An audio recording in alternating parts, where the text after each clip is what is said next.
Operation सिंदूर तो मुकम्मल हो चुका है एक तरीके से देखा जाए तो, और पहलगाम की घटना का बदला भी भारतीय सेना ने ले लिया है। लेकिन जिस तरह से युद्ध विराम हुआ उसको लेकर के सवाल खड़े हैं, वो चर्चा लगातार चली रही है। एक नया विवाद कल तब उपजा जबकि मध्य प्रदेश के जनजातीय मंत्री विजय शाह ने कर्नल सोफिया के खिलाफ बहुत ही आपत्तिजनक और अभद्र टिप्पणी कर दी। उन्होंने जिस अंदाज में, जिस लहजे में वो टिप्पणी कर्नल सोफिया कुरैशी के बारे में की, उसकी पूरे देश में बहुत चर्चा भी हुई और निंदा भी की गई। जैसे हमारे मोदी जी समाज के लिए जी रहे, समाज के लिए जान लगा रहे, और जिन्होंने हमारी बेटियों के सिंदूर उजाड़े थे, वही कटे पिटे लोगों को हमने उन्हीं की बहन भेज करके उनकी ऐसी की तैसी करवाई। एक बार मोदी जी के लिए जोरदार ताली बजाएं।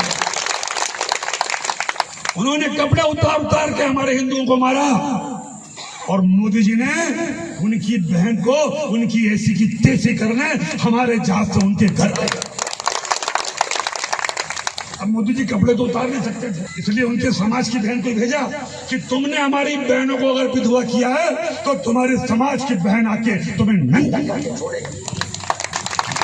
उस संदर्भ में मध्य प्रदेश का जो हाईकोर्ट है जबलपुर, उसने स्वतः संज्ञान लेते हुए मध्य प्रदेश के आला पुलिस अफसर को ये निर्देश दिया, मंत्री विजय शाह के खिलाफ एफआईआर दर्ज किया जाए। आपको ये भी बता दें, क्योंकि कर्नल सोफिया कुरैशी मध्य प्रदेश से आती हैं और ऑपरेशन सिंदूर के दौरान उनकी भूमिका के लिए मध्य प्रदेश के मुख्यमंत्री मोहन यादव ने भी उनकी तारीफ की थी। दोस्तों, आपको मालूम ही है कि कर्नल सोफिया और विंग कमांडर व्योमिका सिंह ने ऑपरेशन सिंदूर के तहत जो समय समय पर जो जानकारियां दी जानी थी, उसकी जिम्मेदारी को बहुत ही शालीनता के साथ निपटाया था और पूरे देश में इन दोनों महिलाओं की तारीफ हो रही थी। ऐसे समय में मध्य प्रदेश के जनजातीय मंत्री विजय शाह ने जिस अंदाज में कर्नल सोफिया कुरैशी के खिलाफ आपत्तिजनक टिप्पणी की थी, उससे काफी किरकिरी हुई। पार्टी के लोगों ने भी उनकी निंदा की, फटकारा भी। हालांकि इसके बाद मंत्री विजय शाह ने 10 बार माफी भी मांगी है और उन्होंने ये कहा कि मेरी सगी बहन की तरह है। लेकिन हाईकोर्ट जो है जबलपुर का, वो इससे संतुष्ट नहीं है और उसने मंत्री विजय शाह के खिलाफ एफआईआर दर्ज करने के आदेश दे दिए हैं। आइए देखते हैं और सुनते भी हैं मध्य प्रदेश के जनजातीय मंत्री विजय शाह ने क्या कुछ कहा था। आपको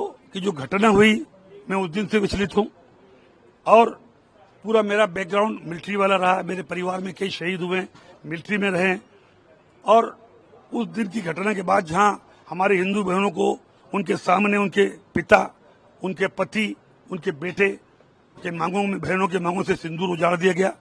सोफिया बहन हमारी सगी बहन से बड़ी है, जिन्होंने राष्ट्र धर्म निभाते हुए जाति समाज से ऊपर जाके उन लोगों से बदला लिया। वो बहन हमारी सगी बहन से महत्वपूर्ण है, और मेरा ना तो ऐसा कोई मन था ना इच्छा थी, और उसके बावजूद अगर जोश में कोई बात निकल गई हो और किसी को बुरी लगी हो तो मेरा ना उद्देश्य था। फिर भी अगर किसी को लगी हो तो मैं दिल से एक बार नहीं 10 बार माफी मांगता। कोई बात गुस्से में अगर निकल गई और किसी को बुरी लगी तो मैं भगवान नहीं हूं, मैं भी इंसान हूं, 10 बार में माफी मांगता हूं। अब एक खबर चीफ जस्टिस ऑफ इंडिया संबंधित। आपको बता दें कि कल 13 मई को chief justice Sanjeev Khanna retire हो गए और आज 14 मई को भारत के राष्ट्रपति द्रौपदी मुर्मू ने देश के 52वें मुख्य न्यायाधीश के रूप में जस्टिस भूषण आर.के. गवई को 52वां मुख्य न्यायाधीश नियुक्त करा दिया है। उन्हें पद और गोपनीयता की आज शपथ दिलाई गई। इस दौरान उपराष्ट्रपति जगदीप धनखड़ सहित प्रधानमंत्री नरेंद्र मोदी, रक्षा मंत्री राजनाथ सिंह, गृह मंत्री अमित शाह सहित तमाम मंत्रिमंडल के सदस्य भी मौजूद थे। अब एक खबर महासमुंद की है। महासमुंद में आज बहुत ही एक लोमहर्षक घटना हुई, जहां पर एक परिवार के 4 लोगों की लाश सामने देखने को मिली। महासमुंद जिले के बागबाहरा क्षेत्र की घटना है, जहां पर 40 साल के बसंत पटेल, उनकी पत्नी भारती, 11 साल की उनकी बेटी और 4 साल का बेटा मृत पाए गए। अंदाजा ये लगाया जा रहा है, अगर यह आत्महत्या है तो पहले मृतक बसंत पटेल ने अपनी पत्नी और बच्चों को जहर दिया होगा और उसके बाद खुद फांसी पर लटक गया होगा, और अगर यह हत्या है तो ये क्यों और कैसे हुई, या आत्महत्या भी है तो उसकी घटना क्या कारण का है, ये तो पुलिस की तफ्तीश में ही पता चल पाएगा। बहरहाल पुलिस अपना काम कर रही है। और अब एक खबर छत्तीसगढ़ की है। छत्तीसगढ़ के मुख्यमंत्री विष्णुदेव साय ने आज नवा रायपुर में छत्तीसगढ़ आदिवासी संग्रहालय का लोकार्पण किया। इस दौरान गृह मंत्री रामविचार नेताम सहित मंत्रिमंडल के अन्य सदस्य भी मौजूद थे। आइए देखते हैं उस कार्यक्रम की एक झलक। वृक्षारोपण राज्य में पर्यावरण संरक्षण की अनूठी संस्कृति को दर्शाता हुआ एक प्रेरक कदम। फलदार वृक्षों के फल भी इन्हें खाने को मिलेंगे।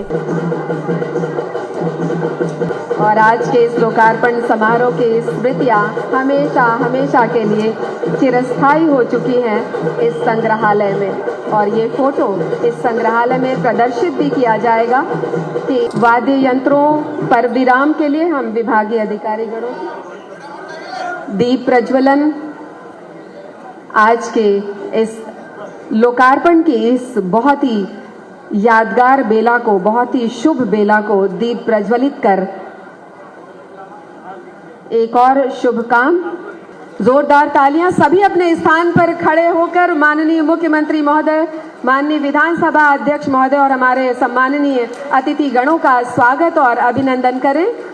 मंच पर उपस्थित सम्माननीय मुख्यमंत्री महोदय और विधानसभा अध्यक्ष महोदय और हमारे अन्य अतिथि गणों के स्वागत की बेला है।